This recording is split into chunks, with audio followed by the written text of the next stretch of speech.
Hello दोस्तों, धन्यवाद मेरे YouTube चैनल पर आने के लिए। आज मैं आपसे ऐसे विषय पे बात करना चाहता हूँ जो इम्यूनोलॉजी का बहुत महत्वपूर्ण विषय है, जिसे हम रेडियो इम्यूनोएसे या रिया भी कहते हैं। रेडियो इम्यूनोएसे या रिया एक बहुत ही सेंसिटिव और स्पेसिफिक इम्यूनोएसे टेक्निक है जहां एंटीजन एंटीबॉडी इंटरेक्शन का महत्वपूर्ण रोल है। यह टेक्निक को हम रेडियो इम्यूनोएसे कहते हैं क्योंकि इसमें जो एंटीजन का इस्तेमाल होता है वो रेडियो लेबल्ड होता है। ये वीडियो में मैं आपसे दो इम्पॉर्टेंट चीज़ें रेडियो इम्यूनोएसे के बारे में बात करूँगा। वो है पहला, एक छोटा सा इंट्रोडक्शन रेडियो इम्यूनोएसे के बारे में, और दूसरा उसका वर्किंग और प्रोसीजर कैसे होता है। चलो फिर वीडियो को स्टार्ट करते हैं और जानते हैं रेडियो इम्यूनोएसे के बारे में। वीडियो चालू करने से पहले अगर आप मेरे चैनल पे नए आए हो तो कृपया करके मेरे चैनल को सब्सक्राइब कीजिए और बेल आइकन को प्रेस कीजिए ताकि मेरे सभी नए वीडियो का नोटिफिकेशन आपको मिल सके। रेडियो इम्यूनोएसे टेक्निक सबसे पहले रोज़ैलिन येसिएलो और सोलोमन ए बर्सनन ने 1950 में डिस्कवर किया था। जैसे मैंने पहले बताया कि ये एक सेंसिटिव टेक्निक है जिसका उपयोग क्वालिटेटिव और क्वांटिटेटिव एनालिसिस में किया जाता है। रेडियो इम्यूनोएसे टेक्निक का इस्तेमाल ज़्यादातर हार्मोन रिसर्च में किया जाता है।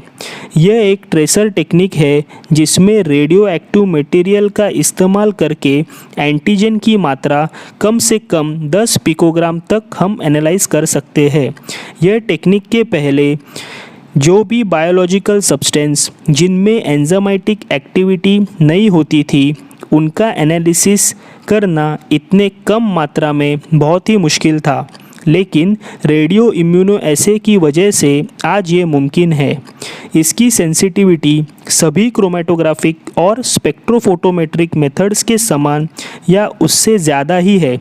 यह टेक्निक का इस्तेमाल हार्मोन एसे में बहुत ज़्यादा किया जाता है। अब हम सब रेडियो इम्यूनोएसे की प्रोसीजर के बारे में जानते हैं।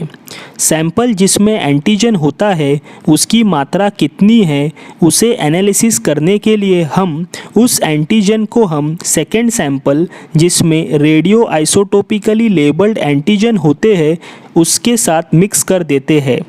इस मिक्सचर में हम एंटी सीरम जिसमें स्पेसिफिक एंटीबॉडी होता है उस एंटीजन के लिए हम ऐड कर देते हैं। एक बात का हमें हमेशा ध्यान रखना चाहिए कि एंटीबॉडी की मात्रा हमेशा एंटीजन से कम ही होनी चाहिए। जब एंटीजन एंटीबॉडी एक साथ आते हैं तो एक इंटरेक्शन होता है जिसे हम एंटीजन एंटीबॉडी इंटरेक्शन या एंटीजन एंटीबॉडी कॉम्प्लेक्स भी कहते हैं। ये जो कॉम्प्लेक्स बनता है जिसमें रेडियो लेबल एंटीजन भी होते हैं वो हमेशा इन्वर्सली प्रोपोर्शनल होते हैं अनलेबल्ड एंटीजन से। अनलेबल एंटीजन का जिक्र हमेशा सैंपल से ही होता है जिसे हम एनालाइज करते हैं। प्रोसीजर के फाइनल स्टेज में हम जो एंटीजन एंटीबॉडी कॉम्प्लेक्स बनता है उसे हम सेपरेट करते हैं फ्री एंटीजन से बाय प्रेसिपिटेशन।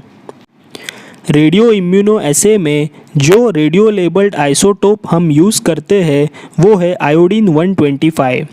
आयोडीन 125 आइसोटोप को हमेशा हाइड्रोजन और कार्बन आइसोटोप से ज़्यादा प्रीफर किया जाता है क्योंकि आयोडीन 125 आइसोटोप का हाफ लाइफ बहुत ज़्यादा होता है कार्बन और हाइड्रोजन आइसोटोप के कंपैरिजन में। रेडियो इम्यूनोएसे में सॉलिड सिंटिलेशन काउंटर का इस्तेमाल डिटेक्शन के लिए किया जाता है।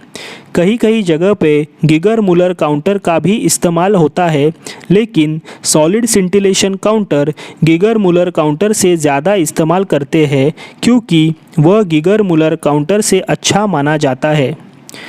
अगर आप मेरा वीडियो पहली बार देख रहे हैं तो मेरे चैनल को सब्सक्राइब कीजिए और बेल आइकन को प्रेस कीजिए ताकि मेरे सभी नए वीडियो के बारे में आपको जानकारी मिल जाएगी। धन्यवाद।